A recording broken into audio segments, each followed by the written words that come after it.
मैंने तो नहीं देखा कि कर्नाटक के अंदर वहां का जो नेता है वो खड़ा है एमएलए उस एरिया का। मैंने तो एक भी नेता नहीं देखा वहां पे। सिर्फ जो मोदी मोदी मोदी चल रहा है वहां पे। तो अभी ये ऐसा है कि बीजेपी अगर फंस रही है तो खुद के ही इलेक्शन के जो स्ट्रेटेजी है ना उसमें फंस रही है।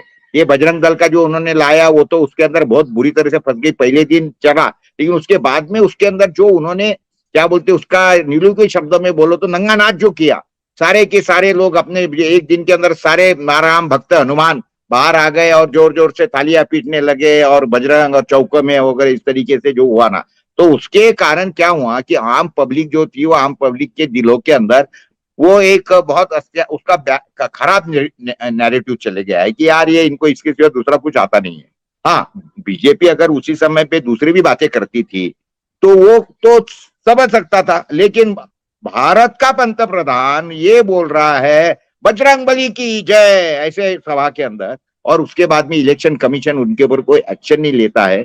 मुझे तो आश्चर्य लग रहा है कि इलेक्शन कमीशन सोया है क्या, और एक आधे फालतू मुद्दे के ऊपर वो ही लोग कांग्रेस के इसके ऊपर वो केसेस दाखिल कर देंगे। तो मुझे अभी अगर याद आ रही है तो सेशन की याद आ रही है। सेशन के जमाने में ऐसा लगता था कि there is a election commissioner in India. आज तो इलेक्शन कमिश्नर तो जो है ना बिना रीढ़ के हड्डी का एक आदमी है, और एक क्या बोलते ये सत्ताधारी पार्टी के हाथ का एक से ये सारा चल रहा है। और उसके बाद में जो देश के अंदर की जो हालत चल रही है, और जो आपने जब पूछा था सवाल कि कर्नाटक में क्या होगा, मुझे तो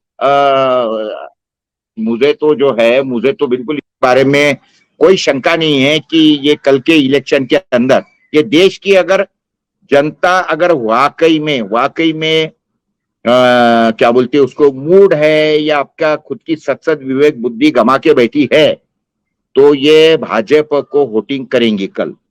तो ये अभी ये बात तो पक्की है कि ये कर्नाटक का जो इलेक्शन है ना कल का, ये कर्नाटक का इलेक्शन ये असली खेल करने वाला है।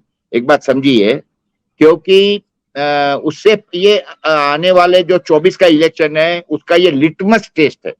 डेफिनेटली लिटमस टेस्ट रहेगा, इसके बारे में कोई मेरे दिल में कोई शंका नहीं है। अगर कर्नाटक में बीजेपी हारती है तो मैं आपको डेफिनेटली बोलता हूं कि बीजेपी के अंदर का जो असंतुष्ट ग्रुप है वो पूरा फटाफट बाहर आना चालू हो जाएगा, और वही खुद बोलेगा कि ये पहले मोदी को हटाओ, पहले मोदी को हटाओ। ये ऐसा चालू होगा, मैं आपको डेफिनेटली बोलता हूं।